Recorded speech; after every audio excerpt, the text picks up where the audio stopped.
Nothing like a bit of Coldplay in the morning. That's right. We'll wake you up. Hey everybody, my name is Dean Payne from the Create Flexible Office Space. I'm Rory from Naked Marketing. And our legendary Carpool Honcho guest today is the one and only good friend of mine, Mike Tonks. Yeah, Mr. Tonks. From RMA Financial, and he is a risk insurance advisor. Woo! Yeah. That's it. Yeah. Woo! It's like, I'm a banker. Woo!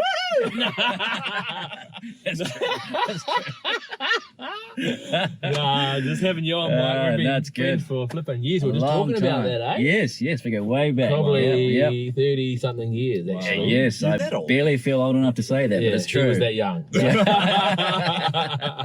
That's right. But it's great to have him in the car, mate. Hey, tell us a little to bit be more here. about RMA Financial and I guess your role and what you love doing. Yeah, sure. So I'm an insurance advisor for both, personal and business, but I'm a real people person. So what I do is I insure people. Nice. So that's life, health, income protection, making sure people are looked after if things cool. go wrong. And I love it. Yeah? Why? Really love Why do you love it? Because things do go wrong and there are ways to make the best of those things. And I think the best moments in my career is when I can sit down with someone and say, hey, look, I know this has happened and this isn't great, but one thing you don't have to worry about is money. Right. Here it is, you're taken care of, we've planned for this, Okay. and here we go. And some of those things could be health related. Yep. I What mean, else? it can get as bad as, deaths or serious illnesses, or you can't work for a few weeks Injury. or months. Injury, yeah, that's exactly right. I mean, COVID's showed us, that these things can happen and it can impact your life. So I love being there in those moments for I people. think the most important thing about doing your risk insurance, what do you call it? Risk Yeah, risk planning, risk Planning. assessment. Yep. is doing it with someone that is relatable, Yeah. someone that's down to earth, you trust, mate, and Yeah. I can just put hand on heart. As I said, known this guy for over 30 something years. He's the deal. He's someone you can sit down with, have a good, honest chat with, Mike. Cool. So get a hold of this guy. Email is the best way, Mike at rmafinancial.co.nz. That's right. Nice. Yep. No, I'd love to hear from you. So, without any further ado, we will have to say thank you to our sponsors. We really appreciate you guys. And guys, life is too short for two things. Hanging around bad people, so that's why I got these guys here. Yep. And the second thing, you cannot go through life with bad sound. So get to Newmarket, to the sound store. Chris Come on. sells not only sound, but he sells smiles. So Yeah. get your credit card out, go to Newmarket, and just go have a blast in your store. Mate, we You'll all went look and hung out in his sound store in Newmarket. Give us the website address while you can, mate. It's thesoundstore.nz. Nice, the soundstore.nz and the sign-off specialist. But we Beautiful went in speakers. there and we played with every bit of kind of entertainment equipment, from cinemas to what do we say, simulators, Formula One simulators, flipping yeah. sounds like you've never experienced. Like, just go in there, hang out, like for a cheap date, mate. Take your chick there and hang out. She might not enjoy the simulator, but It doesn't improve your driving at all. What? Whoa! Smarty far. Today's podcast is driven by our friends at Albany Toyota. And we are fed by our mates at Sal's Pizza. And our tunes are brought to you from The Sound Store.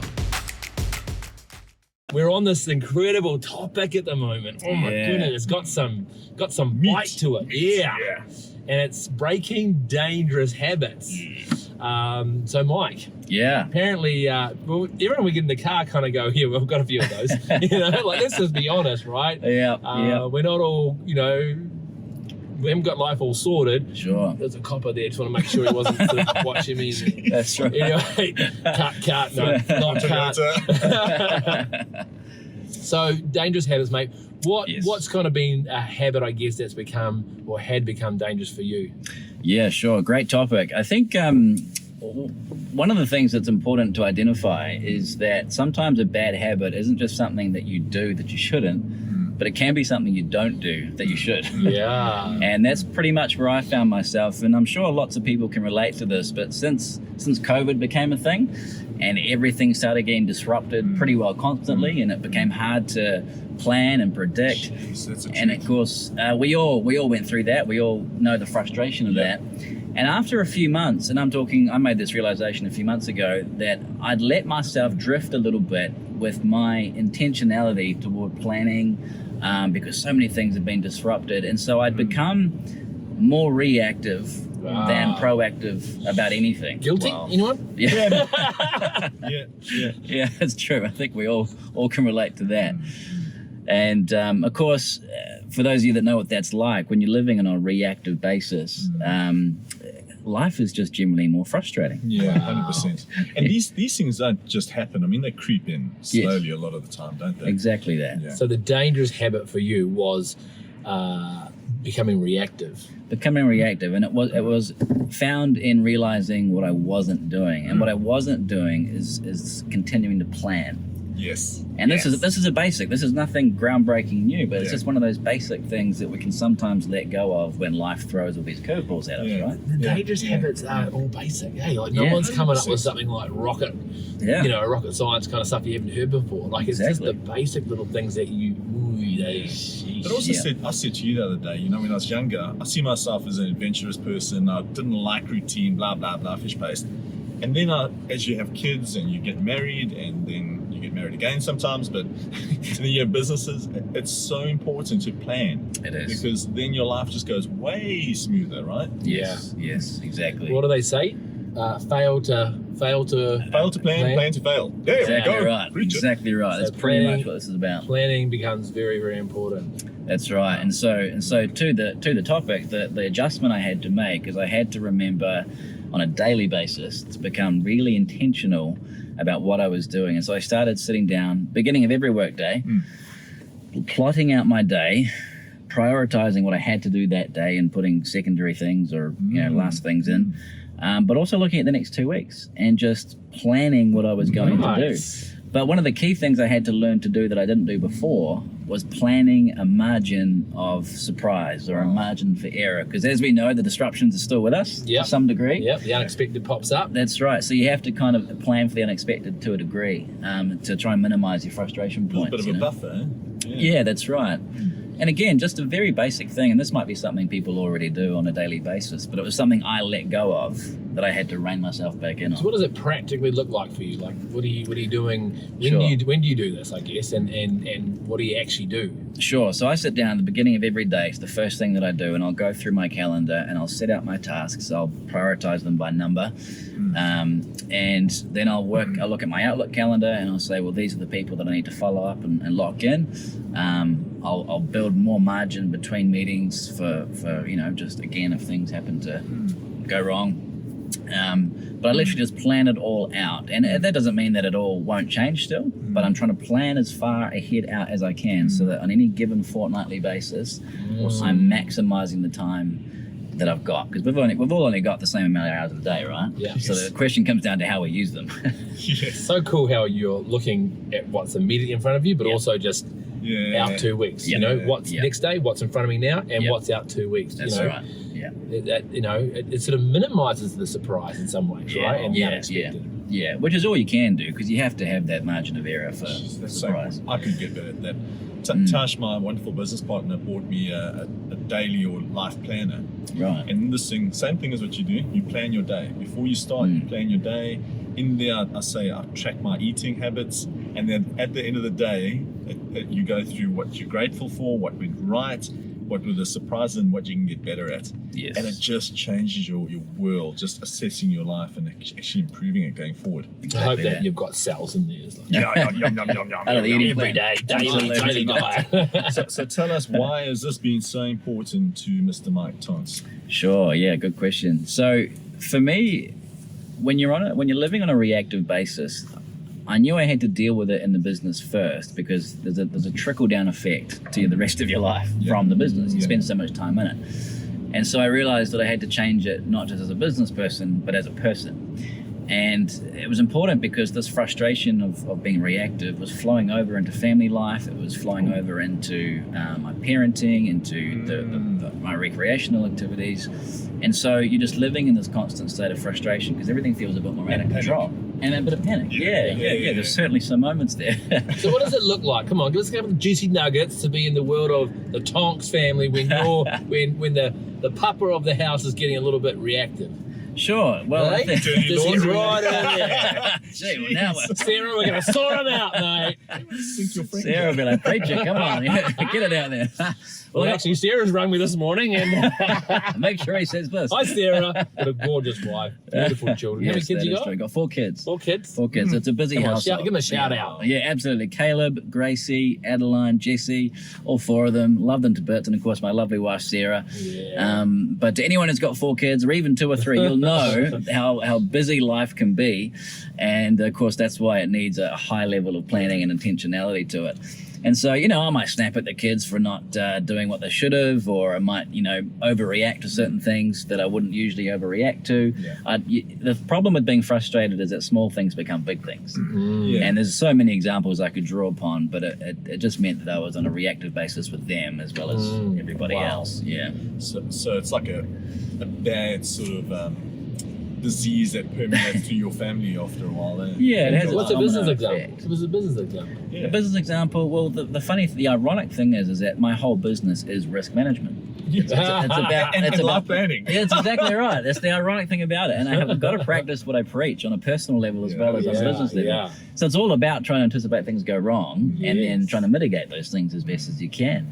And so there'd be many times where I not many times I should say, but a few times I'd double booked myself because I just hadn't planned properly. There were times where I had underestimated how long putting a plan together would take for somebody, and then they'd have to be waiting for me, and just I wasn't always delivering on what I said I would, and these aren't necessarily major things, but to me they are, because you have your word, you stick to it, you have your deliveries that you want people to rely on you for, and you want to deliver on those things. And so there were definitely scenarios. And you realise obviously that wasn't the best Mike.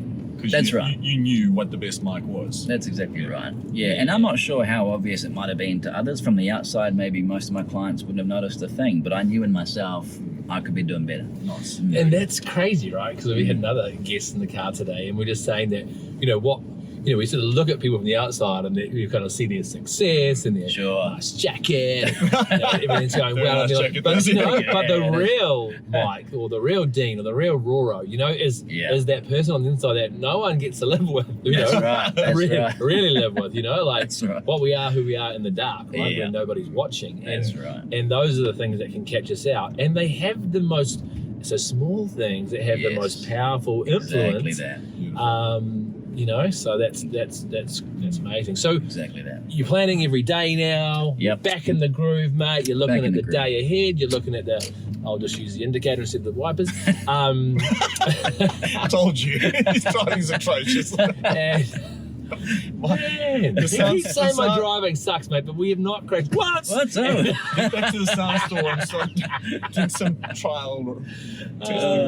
Anyway, so your planning is every day. You're every looking day. at the day ahead and the 2 weeks ahead. This is Yep. now a regular habit. Yep. What's some of the positive outcomes that have, kind of begin to sort of outplay with getting back into that regular habit? Yeah, sure. Well, I think that one of the first outcomes is when you're no longer living from a state of reaction or frustration, you're generally a lot better as a person, better to deal with at a business level, at a personal level. I know Sarah would have noticed the difference because I'm not just constantly irritated, but because we all know what it's like to be chasing our tail all the time and never feeling like you're finishing things, Yes.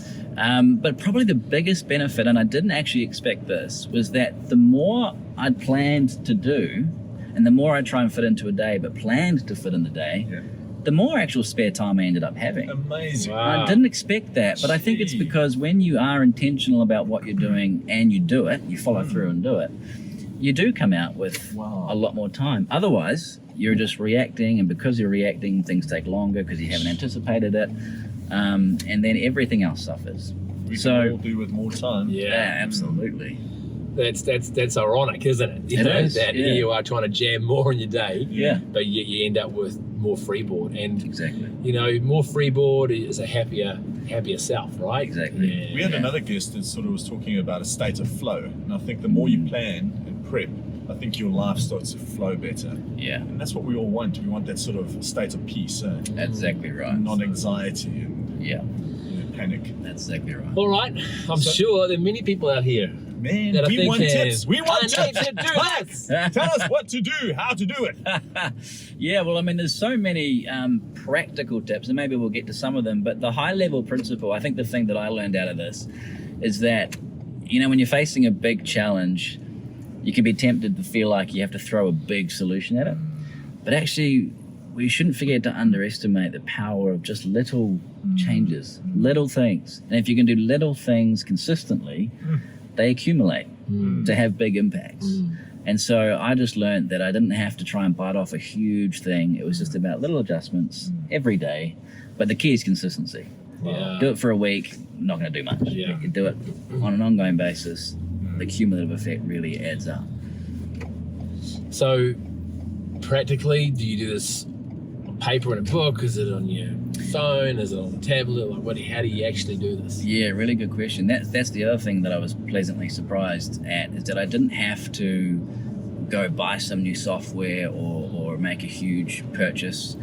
Everything that I needed to do what I needed to do was already in my hand. So, for example, Microsoft Outlook, when you really know how to use it, can be amazing. You know, your tasks, your calendars. I've got a CRM that I use for client contact and all that. And I realized that I just wasn't utilizing those. And they were already in my hand, you know. And that's, I guess, what I'd encourage people with, is that you don't always have to go out and find something new. What's in your hand already? Yeah. You know, utilize that. And you'll be surprised at the gold that's actually already there. I had coaching many years ago, and I always use this method, but this coach told me to form a default diary. Now what that means is you plan out your diary and you book out maybe the day or the week, and so your whole team knows that you're busy within that period. So they don't come and bother you, they don't come and interrupt you, so you can get that state of flow and you can just simplify your life a lot more. Yes, absolutely. But that's just a diary. Yeah. It's just Something a diary. you don't need a CRM. Yeah. That's the thing. Simple things can make a big difference. And one of the other cool advantages to come out of it was I got better at delegating. Because when you're prioritizing your tasks, I realized how many things I was doing that I didn't necessarily have to do. Hey. So now we're talking multiplication. That's right. And so it was a lot clearer what was your responsibility versus what I could pass on. And I'm in the fortunate position to have staff that can help me with things. And so I became a much better delegator as well, which in turn, of course, frees up more time. And now you're not reacting with them, right? Quick, I need it done now. Blah, blah, blah, Exactly. you know, Like, putting them under pressure. You're in a state of flow again with your team. Yeah. So, it's, you know, you're a happier self, but actually you're lifting the sort of the enjoyment factor of other people's lives That's around exactly you, right. Who wants to live with a stressed out reactor? That's right. Versus Or some dad. Yeah, that's right. husband, Yeah, Well, there's a good quote, and it says that a rising tide lifts all the ships. that's it. And Oh, I just think, love it. you know, that's what we've got to be conscious of. This is not just about our life, but the lives Yeah. we're affecting around us, right? Yeah. Well, it's been a very, very enjoyable I loved conversation, it. Yes. Mr. Tonks. Thank you for having me. And a lot of pearls of wisdom that flowed out of that one. Guys, we'd like to obviously thank you for watching us. And by the way, it's sort of a big shout out to our friends at Naked Marketing. Yes. How did the word naked come up? I was born that way. Like, Fair point. seriously. Is there any kind of, what's the meaning, the deep, meaningful? Yeah, it's pretty cool. I've always followed Richard Branson. He's always been my business hero and a mentor indirectly, but loved his books, just loved his brand. I loved the edginess, and Tash, my business partner, loved the Hell's Pizza brand. I don't like it so much, but don't like that name. Sure. But anyways, it's also edgy, but we just wanted something that would be memorable. People could, if they didn't see our website, they just know Naked Marketing, they can go and see it. And it's also about exposing your best side. We love exposing your business's best side, not your best side. But yeah, we just really care about marketing, and also here comes the planning side of things. Plan your marketing. Yeah. Have a marketing plan, guys. Don't be reactive. So if you want a marketing plan, come speak to us. We'll definitely expose your best side, but we'd love to have a coffee with you. Great, that's at nakedmarketing.nz.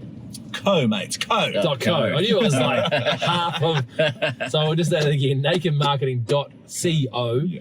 And of course, if you do want to connect with Mike on his life planning risk assessment for your life, gonna take the gap, guys. Come on. My gap selection was beautiful. I'm training my daughter Mariah to drive at the moment. Oh, talking gee. about risk. Hi, Mariah. Anyway, if you want to get a hold of Mike and look at how he can help, de-stress those surprises that can come up in your life, whether it's your health or trauma or different things that can pop up. And life is life, and life happens, right? That's and it's good to have someone like this man on your side. Don't fail to plan. Meet with Mike. So that's Mike at rmafinancial.co.nz. Perfect. Love to hear from you. See you guys.